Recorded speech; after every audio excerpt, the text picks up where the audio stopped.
보겠습니다. 누가복음 8장 43절에서 48절까지 말씀입니다. 누가복음 8장 43절에서 48절입니다.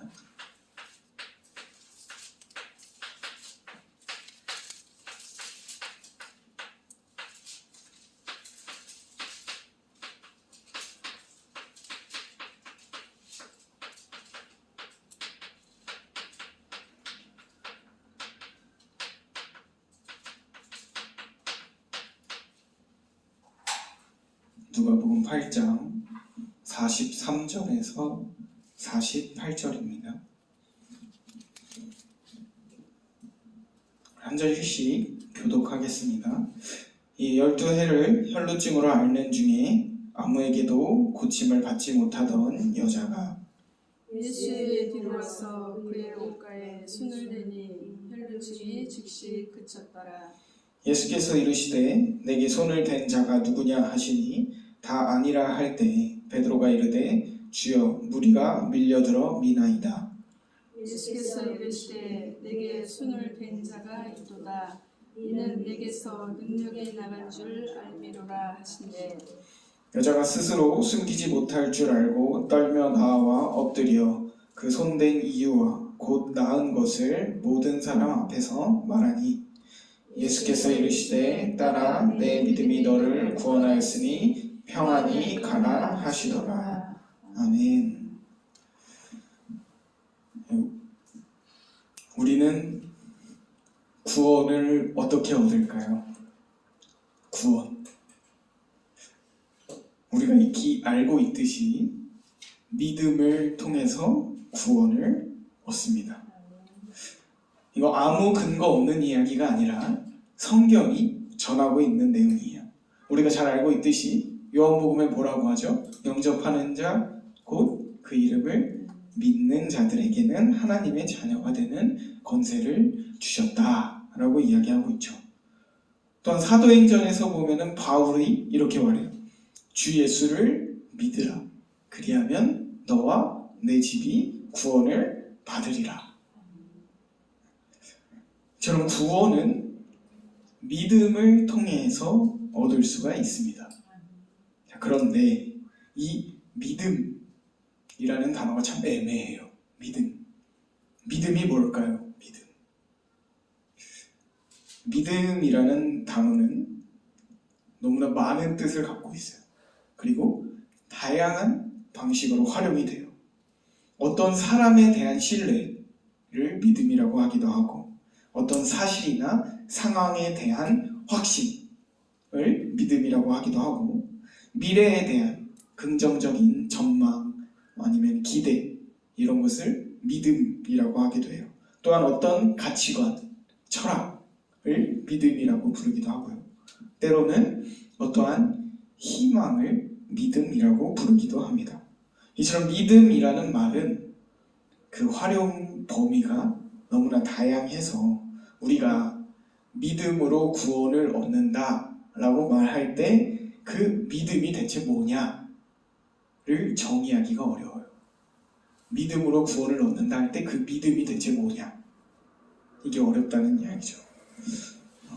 오늘 우리가 함께 읽은 성경이 누가복음인데요. 누가복음에서는 내 믿음이 너를 구원하였다 라고 말하면서 구원을 얻게 하는 믿음에 관해 이야기를 하고 있어요.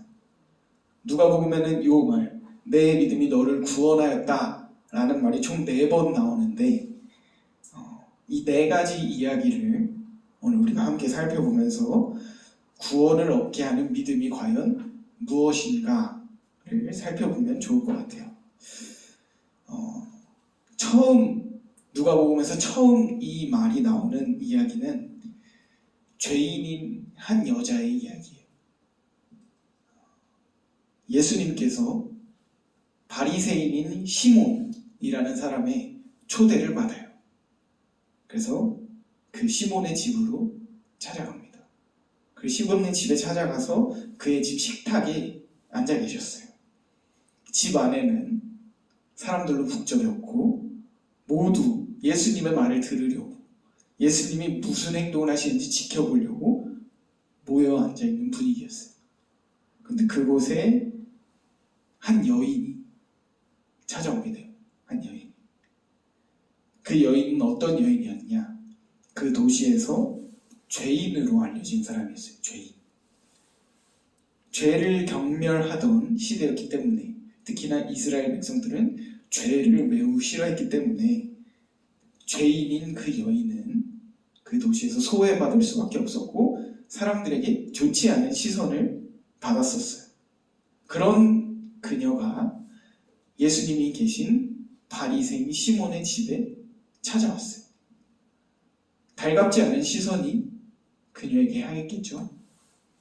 사람들이 수군거렸을 것이고 어떤 사람은 그 여자를 쫓아내기 위해서 다가갔을 거예요. 근데 그 여인은 아랑곳하지 않았어요.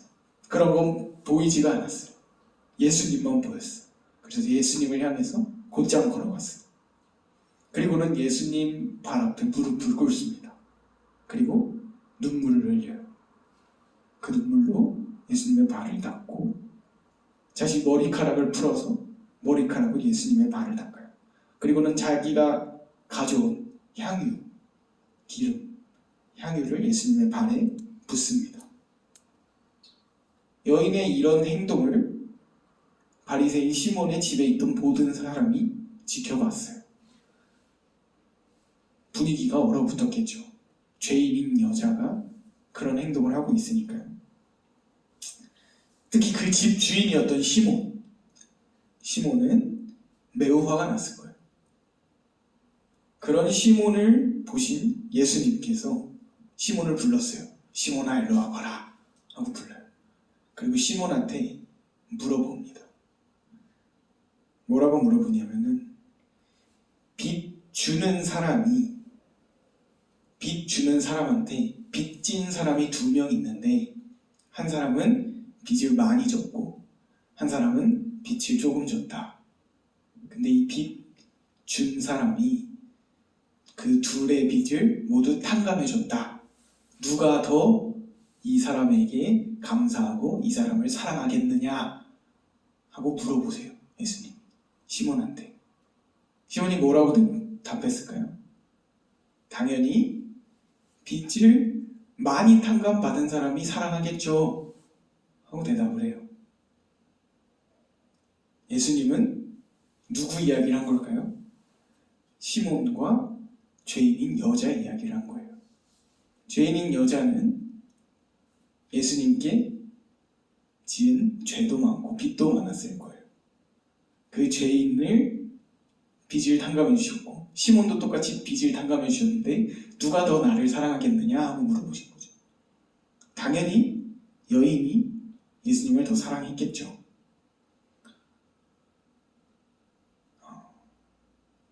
그렇게 시몬한테 말하신 예수님이 여인을 쳐다봤어요. 자신의 발을 닦고 있던 여인을 쳐다봤어요. 그리고 나서 그 여인한테 이 말씀을 하세요. 내 믿음이 너를 구원하였으니 평안히 가라. 이렇게 말씀하십니다. 자, 여인을 구원에 이르게 한 믿음이 무엇일까요? 죄인이라고 했죠. 이 여인은 자신의 죄로 인해 비탄에 빠져 있었던 이 여인이 예수님을 찾아왔어요. 절망적인 자신의 문제 앞에서 예수님을 찾았어요. 정확히는 예수님을 발견했고 예수님을 인식했고 예수님께 다가갔어요.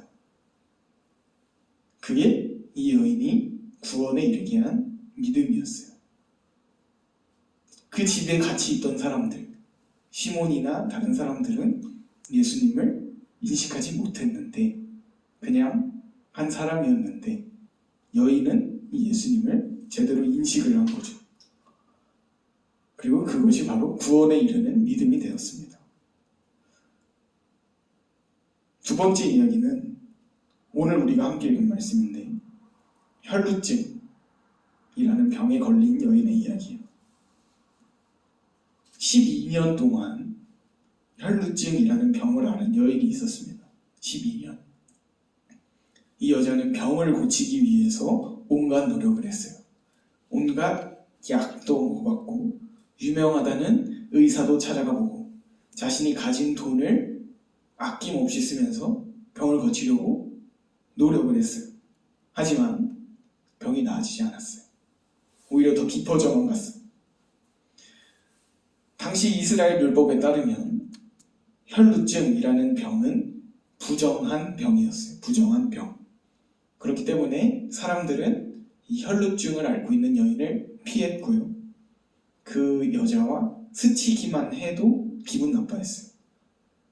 그렇기 때문에 그녀는 당연히 사람들 사이에서 소외된 삶을 살았고 병을 고치지 못해서 절망적인 삶을 살았어요. 그렇게 몇 년을? 12년을 살았습니다. 12년. 그러던 어느 날 마을에 소문이 돌아요. 병든 자들을 고친다는 예수님이 오신대 라는 소문이 돈 거예요. 마을에. 12년이라는 세월 동안 온갖 노력을 해도 고치지 못한 병으로 인해서 절망 가운데 있던 이 여자가 이 소문을 들은 거예요. 예수님이 오신다고? 희망을 품었겠죠. 예수님을 찾아가기로 마음을 먹어요. 소문으로 인해서 예수님이 계신 곳에는 당연히 사람들로 가득했어요. 북적였어요. 여인은 사람들의 눈길도 무서웠을 거고 사람들과 접촉하는 것도 무서웠을 거예요. 하지만 멈추지 않고 예수님을 찾아갔어요. 사람들 틈을 막 헤집고 들어갔어요. 헤집고 들어가서 예수님을 찾았어요. 딱 하나만 생각하고 간 거예요.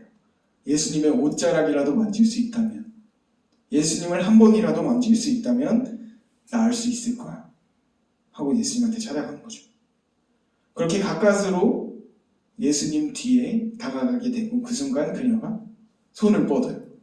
그리고 뭘 만지죠? 예수님의 옷자락에 그 손이 닿습니다. 그리고 그 순간 그 여인의 몸 안에는 오랫동안 느끼지 못했던 따뜻함, 가벼움이 느껴졌어요. 그리고 그 여자는 바로 확신할 수 있었어요. 아, 나았다. 혈루증이 나았다. 라고 확신할 수 있었죠. 근데 문제는 그 다음이었어요. 그 직후에 예수님이 갑자기 멈추셨어요. 가던 길을. 그리고는 주위를 돌아보시면서 말씀했어요. 누가 내 옷에 손을 대었느냐? 같이 있던 사람들이 당황했겠죠. 서로 자기는 아니라고 손을 저었을 거예요. 그때 베드로가 이야기했죠. 예수님, 사람이 이렇게 많은데 무슨 말씀이세요? 누군가 밀었겠죠. 부딪혔겠죠. 예수님 말씀하세요. 아니다. 누가 내게 손을 대었다. 내게서 능력이 나갔다. 예수님이 이렇게 말씀하세요. 그 말을 듣고 있던 여인이 어땠을까요? 심장이 덜컥 내려앉았겠죠. 직감적으로 알았을 거예요. 숨길 수 없겠다. 그래서 이 여인이 예수님 앞에 나아갑니다. 사람들의 시선이 다 그녀에게 향했겠죠. 그 여인에게 향했겠죠. 무서웠을 거예요. 그렇죠? 울먹이면서 이 모든 사실을 고백을 해요. 자신이 그동안 어떤 삶을 살았는지, 예수님의 옷을 왜 만졌는지, 예수님 옷을 만지고 자신이 어떻게 됐는지 그 자리에서 다 이야기를 합니다. 그 이야기를 들으신 예수님이 그 여인한테 뭐라고 했을까요? 딸아, 내 믿음이 너를 구원하였다. 평안히 가라. 자, 이 여인을 구원에 이르게 한 이 믿음은 뭘까요? 자신의 병으로 인해 절망에 빠져 있었던 여인이 누구를 찾았어요? 예수님을 찾았어요. 혈루증이라는 문제 앞에서 예수님을 찾았어요. 정확히는 예수님을 발견했고 인식했고 예수님한테 다가갔어요. 그것이 그 여인을 구원에 이르게 한 믿음이었어요. 또 다른 이야기, 세 번째 이야기는 나병에 걸린 사람들에 관한 이야기예요. 나병. 예수님께서 예루살렘으로 가시던 날 사마리아와 갈릴리 사이에 한 마을을 지나고 계셨어요. 그 마을 근처에는 한 작은 공간이 있었는데 그 공간은 좀처럼 사람들의 발길이 닿지 않는 곳이었습니다. 왜 사람들의 발길이 닿지 않았냐? 10명의 나병 환자가 살고 있는 곳이었기 때문이에요. 그들은 율법에 따라서 마을에서 격리된 채 살고 있었어요. 우리 코로나 걸려면 격리됐었던 것처럼 그 당시에는 나병에 걸리면 격리되어야 했었어요. 그래서 격리된 채로 살고 있는 환자들이었습니다. 그 사람들은 사람들에게 가까이 다가갈 수가 없었어요. 하다못해 자신들에게 누군가 다가오면 자기들이 소리쳐야 했어요. 부정하다, 부정하다 이렇게 소리 질러야 됐어요. 사람들이 자기들한테 다가오면 안 되니까. 그래서 누군가가 자기들에게 다가오는 것이 보일 때마다 이 10명의 나병 환자는 부정하다, 부정하다 하고 소리쳤습니다. 그 목소리에는 당연히 슬픔과 체념이 섞여 있었겠죠.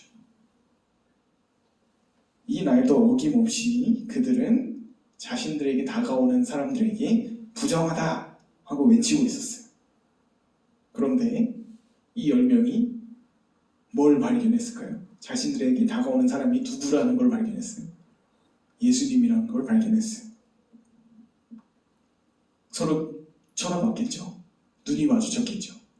그리고 뭔가 기대가 생겼을 거예요.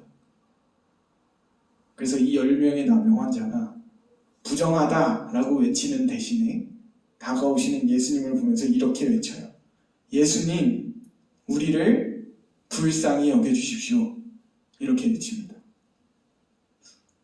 그 목소리를 들으신 예수님께서 가던 길을 멈추시고 이렇게 말해요. 가서 제사장들에게 너희 몸을 보여라. 이렇게 말해요.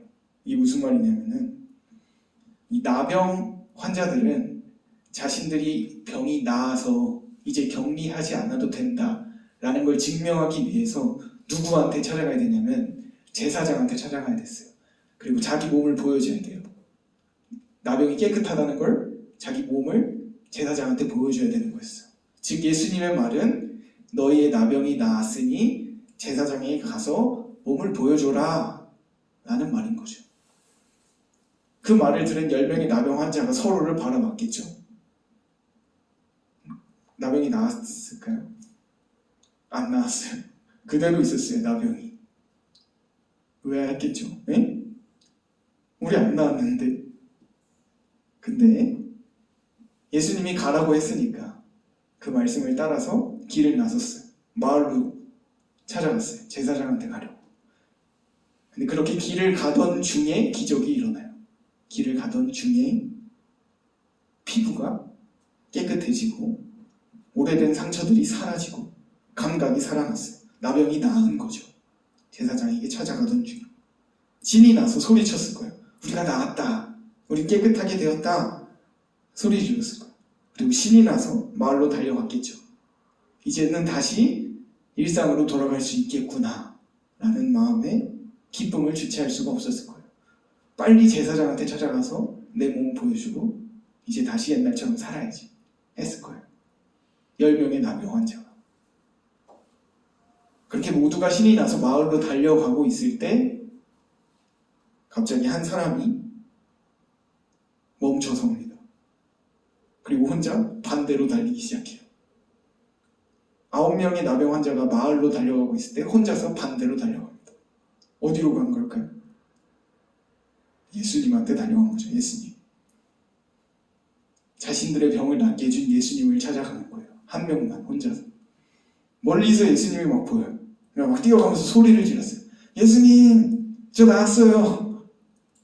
그 예수님 앞에 찾아가서 예수님 앞에 엎드립니다. 그리고 막 감사합니다. 감사합니다. 예수님. 이렇게 얘기를 해요. 한 명만. 예수님이 그 사람을 일으켜 세우면서 뭐라고 말씀하셨을까요? 일어나 가라. 내 믿음이 너를 구원하였다.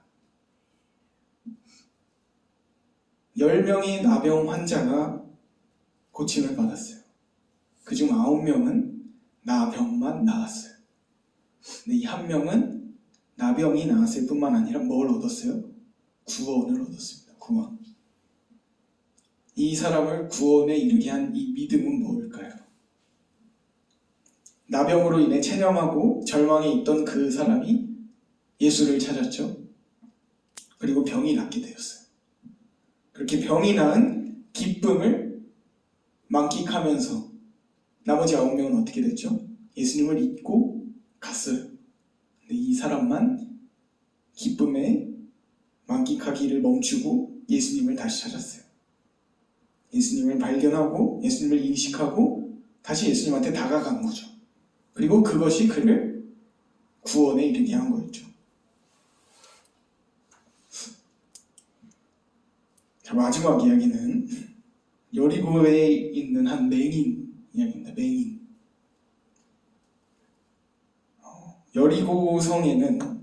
여리고성 길가에 한 맹인이 있었어요. 하루 종일 햇빛을 맞으면서 먼지를 맞으면서 구걸하고 있는 한 맹인이 있었어요. 앞을 볼 수가 없으니까 먹고 살려면 구걸을 할 수밖에 없었죠. 그 사람은 눈이 보이지 않기 때문에 사람들의 발자국 소리, 사람들이 떠드는 소리로만 시간을 가늠하고 분위기를 가늠하고 그렇게 살아가는 사람이었어요. 그런 그가 평소와 다른 분위기를 느낍니다. 평소에는 들을 수 없었던 웅성거림, 평소에는 들을 수 없던 사람들이 모여드는 발소리, 기대와 흥분이 섞인 목소리, 이런 걸 들은 거예요. 궁금했겠죠. 자기는 안 보이니까. 그래서 지나가는 사람한테 물어봐요. 무슨 일이 일어났습니까? 왜 이렇게 사람들이 모여드나요? 이게 무슨 일인가요? 그 사람이 알려주죠. 나사렛 예수님이 지나가고 계셔. 그렇게 알려주세요. 기분이 어땠을까요? 하루 종일 여리고성 앞에서 앉아서 듣기만 하던 사람이에요. 예수님 소원을 못 들었을까요? 당연히 들었겠죠. 근데 그 예수님이 지금 내 앞에 지나가고 있대요. 심장이 뛰기 시작했을 거예요. 막 나도 나올 수 있겠다. 그래서 이 맹인이 힘껏 소리를 지릅니다. 뭐라고 소리를 지르냐? 다윗의 자손 예수님, 나를 불쌍히 여겨주십시오. 이렇게 소리를 질러요. 너무 시끄러워서 주변에 있던 사람이 말렸어요. 조용히 해라. 방해하지 말아라. 무시하고 한 번 더 소리 질러요. 다윗의 자손 예수님, 나를 불쌍히 여겨주십시오. 소리 지릅니다. 예수님이 들으셨겠죠, 그 말을. 그래서 사람들에게 그 소리 지른 사람 데리고 오라고 이야기를 합니다. 사람들이 맹인을 끌고 예수님 앞으로 가요. 막 두근두근 거렸을 거예요, 심장이. 예수님이 그 맹인한테 물어봐요. 내가 너에게 무엇을 해주기 원하느냐? 이렇게 물어보십니다. 맹인이 기다렸다는 듯이 대답을 하죠. 주님, 보기를 원합니다. 예수님께서 이렇게 말씀하세요. 보아라, 내 믿음이 너를 구원하였다. 어떻게 됐을까요? 그 순간 뭐가 보였을까요? 다 보였겠죠. 어두웠던 아무것도 보이지 않던 그 앞에 갑자기 빛이 보이고 눈앞에 있는 사람들이 보이고 예수님이 보이고 파란 하늘이 보이고 다 보였겠죠. 그는 곧바로 예수님을 따라 함께 걸어가면서 하나님께 영광을 돌려요. 여리고성에서 구걸하던 맹인은 그날 눈만 뜬 게 아니라 삶 전체가 새롭게 되는 구원을 얻습니다. 자, 이 맹인을 구원에 이르게 한 믿음이 뭘까요?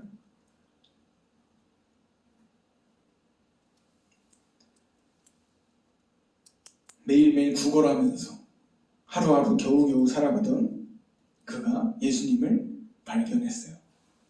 보였나요? 맹인인데 안 보였죠. 보이지 않았는데 예수님을 인식했어요. 그리고 예수님께 소리쳤어요. 그것이 그를 구원에 이르게 한 믿음이었습니다. 오늘 말씀 시작하면서 얘기했듯이 믿음은 구원으로 이르게 하는 관문이에요. 우리는 오늘 이 네 사람의 이야기가 말하는 구원에 이르게 하는 믿음이 뭔지를 봐야 돼요. 그 믿음은 바로 인식이에요. 인식. 예수님을 인식하는 것. 예수가 그리스도라는 것을 인식하는 것. 그것이 바로 믿음이에요. 사람들은 성경에 보면 보아도 보지 못하고 들어도 깨닫지 못한다 라고 나와요. 예수님이 자기 눈앞에 있어도 예수님을 보지 못해요. 예수님이 그리스도라는 외침을 들으면서도 깨닫지를 못해요. 사람들은 내 삶의 문제가 너무 많아서, 내가 해결해야 할 일들이 너무 많아서 예수님을 믿을 수 없다고, 예수님을 아직 따를 수 없다고, 예수님을 인식하지 못해요. 우리도 그러죠. 당장 눈앞에 닥친 예를 들어 취업 문제를 해결해야 되고, 당장 내 자녀 문제 해결해야 되고, 당장 내 병 고쳐야 되고, 당장 내일 먹고 살 걱정해야 하고. 그래서 어떻게 해요? 주말에만 겨우겨우 교회에 와서 예수님 보고 예수님 말씀 듣고 돌아가요. 그마저도 자신의 삶과 문제들을 걱정하고 생각하느라 교회에 와서도 예수님을 보지 못하고 예수님의 말씀을 듣고도 깨닫지 못하고 돌아갑니다. 오늘 함께 나눈 이야기를 한번 보세요. 누가복음에 등장했던 이 네 사람 다 문제를 갖고 있었어요. 문제. 근데 그 문제가 문제가 되었나요? 예수님을 찾는데 문제가 되었나요? 전혀 문제가 되지 않았어요. 향유를 부었던 여인의 죄 전혀 문제가 되지 않았어요. 혈루증이라는 병 전혀 문제가 되지 않았어요. 나병 문제되지 않았어요. 심지어 그 사람은 유대인이 경멸하는 사마리아인이었어요. 자신의 신분도 전혀 문제가 되지 않았어요. 맹인, 앞을 볼 수 없는 것도, 예수님을 보지 못하는 것도 전혀 문제가 되지 않았어요. 뭐가 문제예요? 문제가 뭐예요 대체? 문제는 보면서도 보지 못하는 것, 들으면서도 깨닫지 못하는 거예요. 문제는 우리가 예수님을 보고도 예수님인지 모르는 거고, 우리가 주님의 음성을 들으면서도 깨닫지 못하는 거예요. 예수님을 인식하지 못하는 거예요. 그게 문제인 거죠. 누가복음에 나타난 이 네 명의 사람은 문제 속에서 예수님을 인식했어요. 예수님을 봤어요. 그리고 뭘 얻었어요? 구원을 얻었어요. 구원을 얻는 믿음은 바로 이거예요. 예수님을 인식하는 거. 사실 우리의 믿음은 뭐 그렇게 대단한 게 아니에요. 우리가 믿음을 통해 구원을 얻는다라고 이야기를 하는데, 사실 우리는 구원에 있어서 아무런 일도 할 수 없어요. 믿으면 구원받는다고 우리의 믿음이 어떤 대단한 그런 것처럼 치부해서는 절대 안 됩니다. 구원에 있어서는 우리는 전적으로 무능이에요. 무능. 아무것도 할 수 없어요. 구원은 오직 예수님께만 달려있어요. 즉 우리를 구원에 이르게 하는 믿음은 그저 우리를 구원하러 오신 예수님을 인식하는 거예요. 그리고 죄인이었던 여인이 그랬듯이 예수님께 다가가는 거고, 병에 걸린 여인이 그랬듯이 예수님을 붙잡는 거고, 예수님을 보고 소리치는 거고, 예수님께 돌아오는 거예요. 오직 예수 그리스도에게만 있는 구원을 알아채고 구원을 향해 소리치는 거, 손을 뻗는 거, 그게 바로 믿음이에요. 믿음. 그리고 그 순간 우리가 뭘 깨닫게 되냐? 이미 우리에게 구원이 주어졌다 라는 사실을 비로소 깨닫게 돼요. 믿음으로 구원을 얻었다가 아니고 구원은 이미 우리에게 주어졌는데 믿음으로 그 사실을 인식한다, 깨닫는다 라는 의미라고요. 생각을 해보세요. 예수님은 이미 우리를 구원하시기 위해 십자가에 죽으셨어요. 우리가 믿어서 죽으신 게 아니고 죽으셨어요. 이미. 그리고 예수님은 이미 부활하셨어요. 우리가 믿어서 부활한 게 아니고 이미 부활하셨어요. 그리고 예수님은 이미 우리와 함께 계세요. 내가 믿어서 예수님이 나와 함께 있는 게 아니고 예수님이 이미 우리와 함께 계신다. 요거를 인식하는 게 뭐라고요? 믿음이라고요. 그 사실을 인식하는 거. 예수님이 우리를 위해 이미 죽으셨고 이미 부활했고 이미 우리와 함께 하신다는 걸 인식하는 거. 그것이 바로 우리를 구원에 이르게 하는 믿음입니다. 이 믿음을 갖는 우리 모두가 되기를 소망합니다. 기도하겠습니다. 하나님, 우리는 부족하고 연약하여 날마다 우리의 삶과 우리의 문제들을 바라보기에 바쁩니다. 우리와 늘 함께 계시고 우리를 이미 구원하시기 위해 죽으시고 부활하신 주님을 바라보기보다는 우리의 삶의 문제들을 내 눈앞에 놓인 것들을 바라보기에 급급합니다. 주님, 우리의 마음을 성령으로 인도하여 주시고 성령으로 충만하게 채워주시옵소서. 그래서 온전히 우리와 함께 계시는 주님을 날마다 인식하고 온전히 우리와 함께 하시는 주님과 날마다 동행하는 우리가 되게 하여 주시옵소서. 그렇게 진정으로 구원받은 자의 삶, 하나님 자녀된 자의 삶, 그리스도인의 삶을 살아내는 우리가 되게 하여 주시옵소서. 감사드리며 예수 그리스도 이름으로 기도드립니다. 아멘.